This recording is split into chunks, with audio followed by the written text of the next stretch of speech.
Imagine facing life's toughest challenges, loss, pain, uncertainty, and still finding a way to rise above it all. Not just surviving, but thriving. This isn't just about ancient history or forgotten philosophies, it's about something that can change your life today. I'm talking about Stoicism, a philosophy that has the power to transform your struggles into strengths and your fears into courage.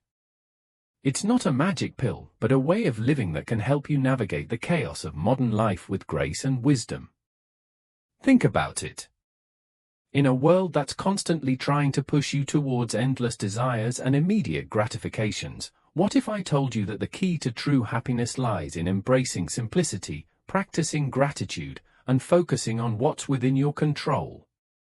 This is not just another self-help gimmick, it's a time-tested, battle-hardened philosophy that great leaders, thinkers, and even emperors have used to lead meaningful lives.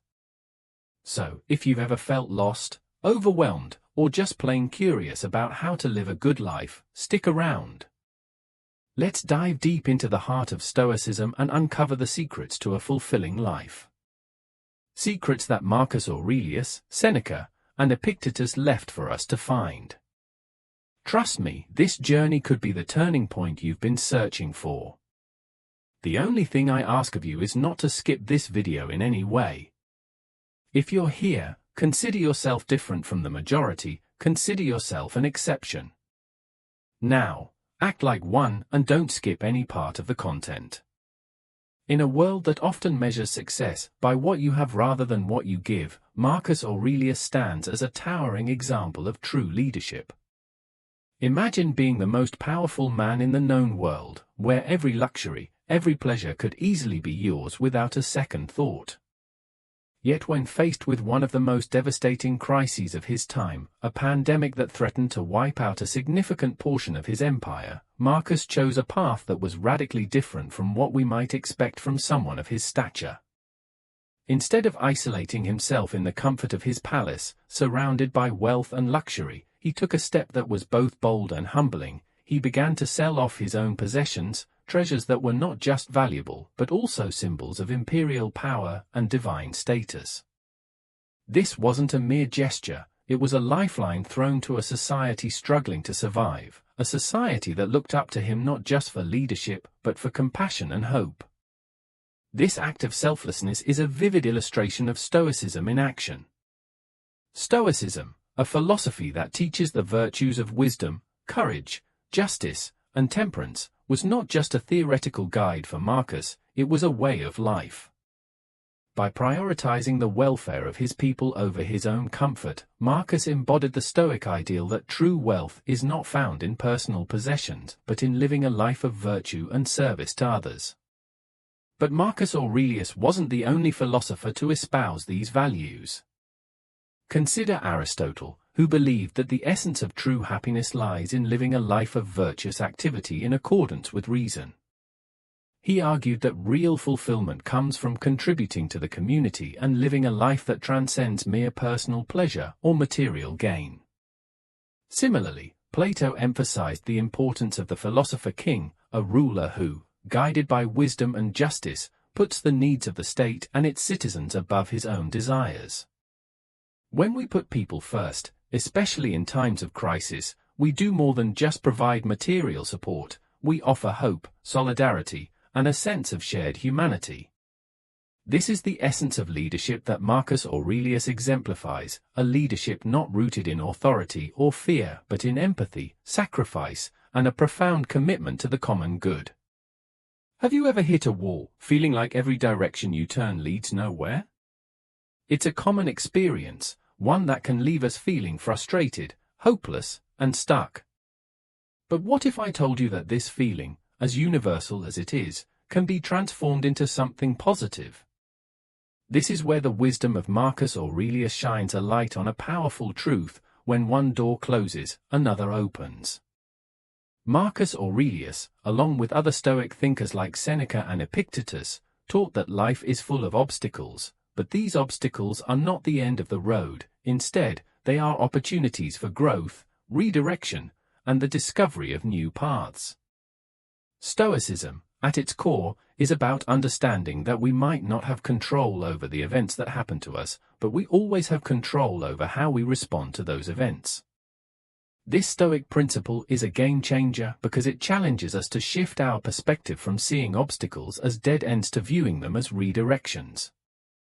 It's about embracing the idea that there's always another way, another path that we can take. This doesn't mean that the alternative path will be easy or straightforward. Sometimes, it might require us to dig deep, to be creative, or to develop skills and strengths we didn't know we had. Let's consider the wisdom of other great minds in Western philosophy and psychology. Aristotle once said, "The aim of art is to represent not the outward appearance of things, but their inward significance." This idea resonates with the Stoic view of obstacles. It's not the external obstacle that defines our experience, but the significance we assign to it and the actions we take in response. Socrates, with his method of questioning, reminds us to interrogate our own beliefs about the obstacles we face. By questioning our assumptions, we can uncover new paths and solutions that were hidden by our initial reactions and emotions. This Stoic lesson, that another path is always open, is about more than just overcoming difficulties. It's about recognizing that life's challenges are an integral part of our journey. They shape us, test us, and ultimately lead us to our fullest potential. It's a reminder that we are always a choice, not in what happens to us but in how we respond to what happens. In life, it's easy to get caught up in the cycle of planning, dreaming, and contemplating our next big move. We often find ourselves waiting for the perfect moment to start that project, to make that change, or to pursue that dream. However, Marcus Aurelius brings us back to a fundamental truth with profound simplicity: knowing isn't enough, we must act. This isn't just about having intentions or making plans, it's about taking concrete steps towards realizing those plans. Procrastination is the enemy of progress. This idea of taking action, of moving step by step towards our goals, is at the heart of Stoicism. The Stoics believed in living according to nature, which includes embracing our nature as beings who can think, plan, and, most importantly, do. Marcus Aurelius himself was not just a philosopher, he was an emperor, a ruler who had to make decisions and take actions that would affect millions. His words come from a place of experience, reminding us that the path to fulfilling our potential is paved with actions, not just thoughts. But how do we overcome the inertia that holds us back? How do we move from dreaming to doing? The Stoic discipline of action offers a guide: start small, but start today. This principle is echoed in the teachings of other great philosophers and psychologists. Aristotle famously said, "We are what we repeatedly do." Excellence, then, is not an act but a habit. This speaks to the power of taking small, consistent steps towards our goals. It's not the grand gestures that define our character or our lives, but the small, daily actions we take. Plato, through his dialogues, taught us about the importance of aligning our actions with our values and ideals. He believed that true knowledge leads to right action. This aligns with the Stoic emphasis on living according to virtue and reason. By taking steps that are in harmony with our highest ideals, we move closer to the good life that Plato envisioned. Taking it step by step, as Marcus Aurelius advises, is about embracing the journey of growth and self-improvement with patience and persistence. It's about recognizing that every big journey does indeed begin with a single step, whether it's improving our health, writing a book, or working towards a better world. The key is to start and then to keep going, one step at a time. In the still moments of life, when the hustle and bustle fade into the background, we're often left with our thoughts, feelings, and for many of us, our anxieties. It's in these moments that Marcus Aurelius made a profound realization: anxiety comes not from the world around us but from within. This insight is not just a personal epiphany but a cornerstone of Stoic philosophy, teaching us that true peace comes from within and that, to a large extent, anxiety is a choice. Stoicism encourages us to focus on what is within our control. While we might not have power over external events, we have control over our thoughts, perceptions, and reactions. This perspective empowers us to discard unnecessary worries and to cultivate a state of inner peace regardless of external circumstances. But how can we practically apply this teaching in our lives? How do we discard anxiety and find true freedom? First, it's important to recognize that anxiety often stems from our desire to control the uncontrollable, from worrying about the future to stressing over how others perceive us. Marcus Aurelius reminds us that these concerns lie outside our sphere of control and therefore should not occupy our minds or disturb our peace. Plato emphasized the importance of knowing oneself, suggesting that true knowledge leads to self-mastery.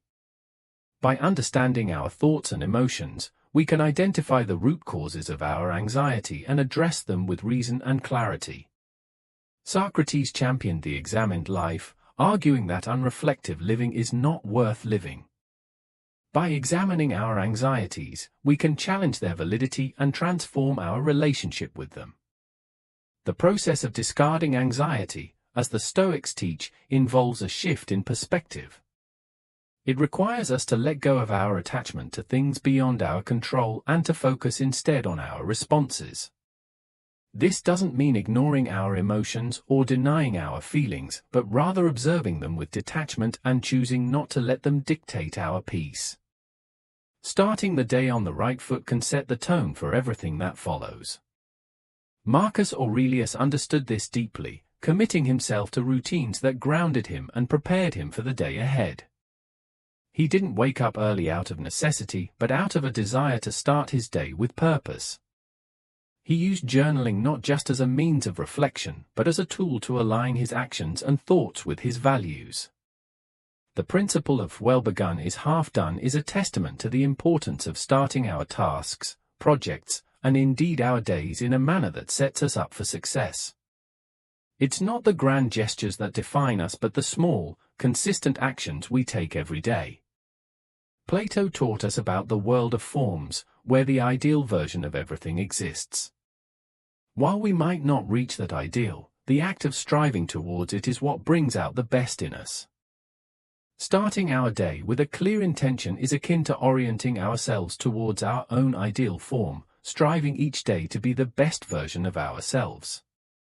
By embracing the day with intention, we take control of our lives, set a positive tone that influences everything we do, and remind ourselves of what's truly important. Navigating the journey of self-improvement and personal growth requires a delicate balance between compassion for others and discipline for oneself. This balance is beautifully encapsulated in the teachings of Marcus Aurelius, who emphasized the importance of being lenient with others while being strict with oneself.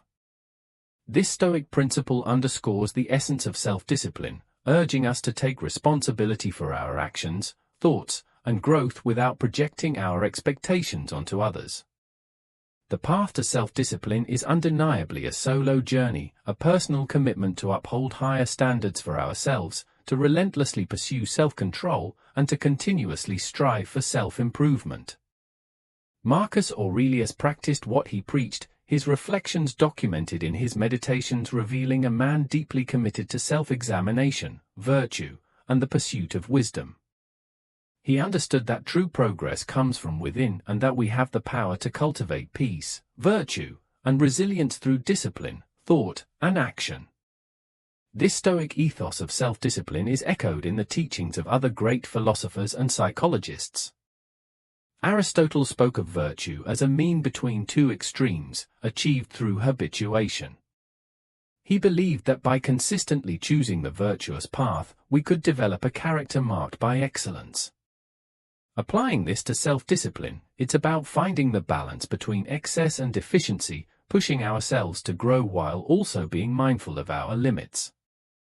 Being strict with oneself, as advocated by Marcus Aurelius, is not about punishment or deprivation but about holding ourselves to a higher standard, recognizing our capacity for improvement, and taking the necessary steps to actualize our potential.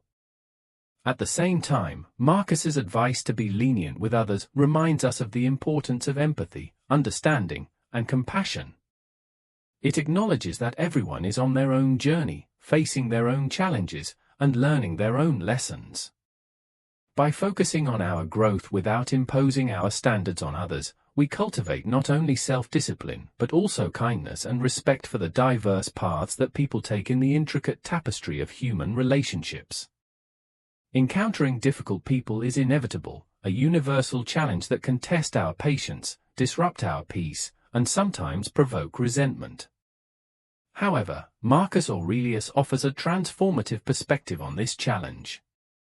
He didn't see difficult people as mere obstacles but as opportunities to cultivate and practice Stoic virtues such as patience, kindness, and understanding. This approach isn't just about managing external relationships, it's about an internal journey towards personal growth and self-mastery.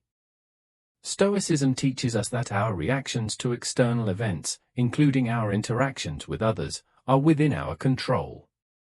Marcus Aurelius emphasized that the actions of others should not disturb our inner peace or dictate our emotional state. Instead, encountering difficult people should be viewed as a chance to strengthen our character, to practice the virtues that Stoicism holds dear, and to rise above petty grievances or annoyances.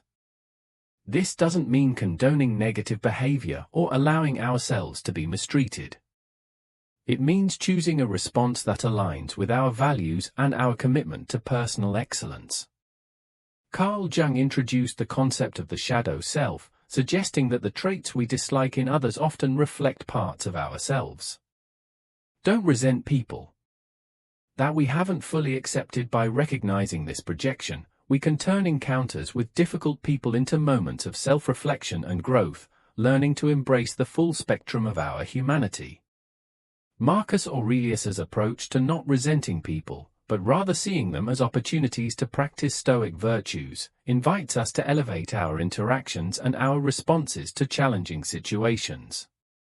It encourages us to rise above the immediate impulse of resentment, to cultivate a deeper sense of patience, kindness, and understanding.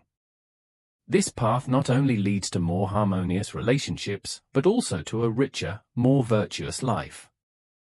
In our fast-paced modern world, bombarded by endless tasks, notifications, and demands on our attention, the question posed by Marcus Aurelius becomes not just relevant but vital. This question invites us to pause, reflect, and discern the essential from the non-essential, guiding us toward a life of purpose and meaning. Marcus championed the idea of focusing on what truly matters, advocating for a life not led by the chaos of external demands, but by the clarity of internal values. This Stoic principle of prioritization and concentration on the essential is a powerful tool for navigating the complexities of contemporary life. The wisdom of focusing on the essential is echoed across the ages by other great minds in Western philosophy and psychology. Aristotle spoke of the golden mean, the desirable middle between two extremes, one of excess and the other of deficiency. Applying this concept to our daily choices and commitments, we find balance by pursuing activities that are essential for our fulfillment and well-being, avoiding the extremes of overcommitment and apathy. Plato emphasized the pursuit of the good, the true, and the beautiful, ideals that should guide our actions and choices. By asking if something is essential, we align our lives with these higher ideals, ensuring that our actions contribute to our ultimate goals of wisdom, virtue, and beauty. Carl Jung, delving into the depths of the human psyche, highlighted the process of individuation, becoming who we truly are. By concentrating on what is essential, we peel away the layers of societal expectations and superficial desires, getting closer to our authentic selves and the unique path each of us is meant to walk. Amor fati, the love of one's fate, is a call to embrace everything that life throws our way, the good and the bad, with acceptance and enthusiasm. Instead of resisting or lamenting the challenges we face, Amor fati teaches us to love them, to see them as necessary parts of our journey. Marcus Aurelius, who faced numerous adversities during his reign, embodied this principle by accepting and making the best of his circumstances, no matter how dire. This Stoic mantra echoes the wisdom of other philosophers like Aristotle, who taught that virtue and happiness are found in the acceptance and excellent pursuit of one's life's conditions, not in the conditions themselves. The Stoics believe that as social beings, our well-being is inextricably linked to the well-being of our community.